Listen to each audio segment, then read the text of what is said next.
Welcome to Behind the Lines, coming to you from the socialist, Marxist lines of Washington State. It's a crazy liberal petri dish for the rest of the country, folks. Stay up to date with all the great news right here. So Inslee has released part 3 of his 2021 through 2023 budget proposal,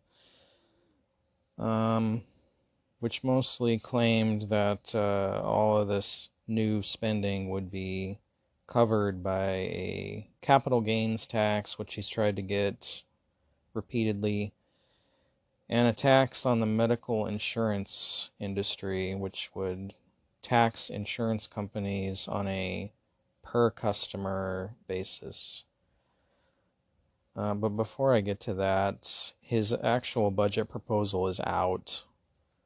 And looking through this amount of spending that he's looking at is absolutely insane.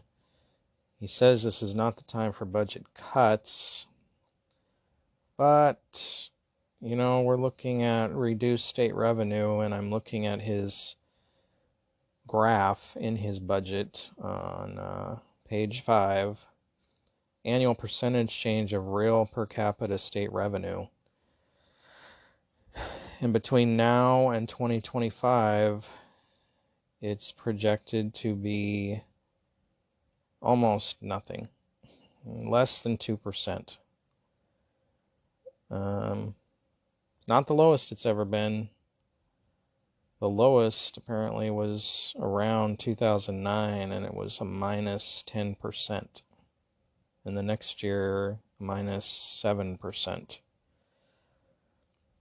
So we have been negative in the past, but this is low. This whole budget, he's talking about burning nearly all of the state reserve money to pay for all these programs. And when you look through this budget, there are tons of state programs, new state agencies, new state panels, new state,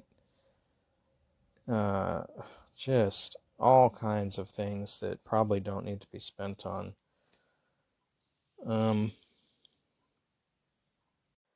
One of the more concerning things I found in this budget proposal was on page 27, and it was in regards to corrections, Department of Corrections.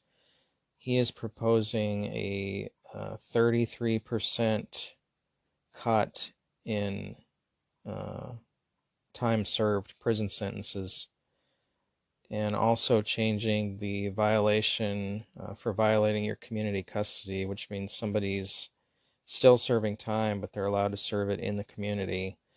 Basically, they're like on probation, have to check in with the DOC officer, and these violations happen a lot.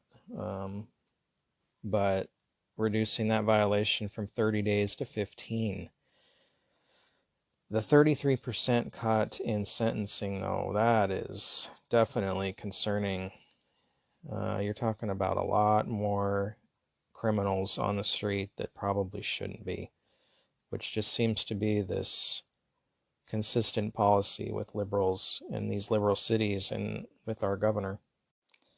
So the new taxes proposed in this budget is the capital gains tax. He says this will tax on the sale of stocks, bonds, and other assets. Exemptions are provided for sole proprietor businesses, retirement accounts, homes, farms, and forestry. Earned income from salaries and wages is not capital gains and would not be taxed. Washington is just one of 9 states that do not tax capital gains. So this would apply a 9% tax to capital gains earnings above $25,000 for individuals and $50,000 for joint filers. He says at those earning thresholds, the tax would primarily affect wealthy households, mostly people making $750,000 a year or more. Yeah. The other thing is a tax loophole created related to bad debts. This is a proposal to narrow the scope of existing bad debt deduction on business and occupation taxes and the bad debt credit refund on sales use tax. Under this change, sellers will only be allowed to claim these tax preferences for bad debts from non-payment by their own customers. Sellers will no longer be able to claim these tax preferences for reimbursement of losses sustained by third-party creditors of their customers. Narrowing these tax preferences will generate about $36.2 million for the state general fund. The other one is the covered lives assessment.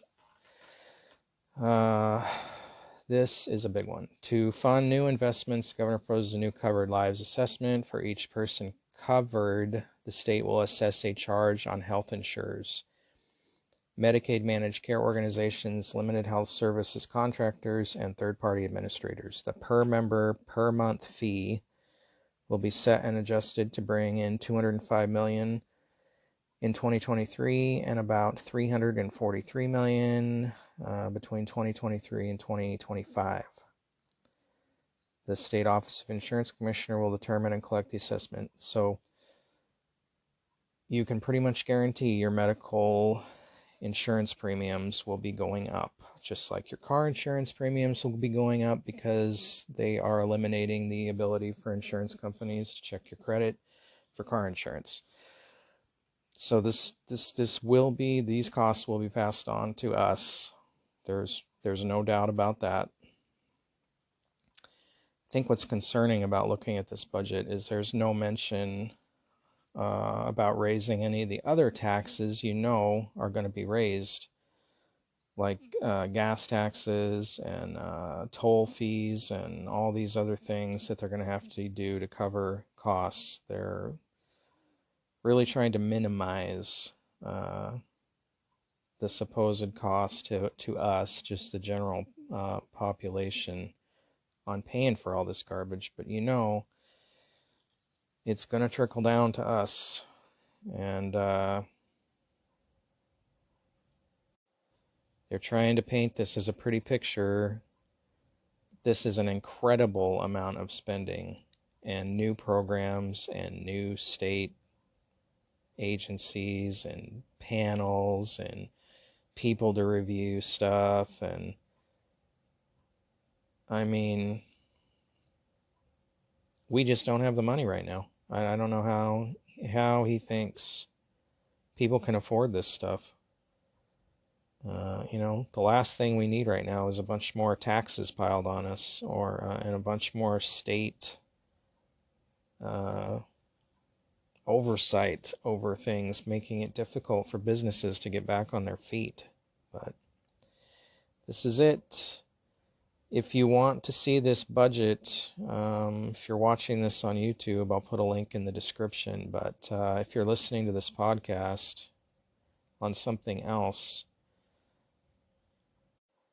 you can just go to the Office of Financial Management. It's ofm.wa.gov, and it's on that website.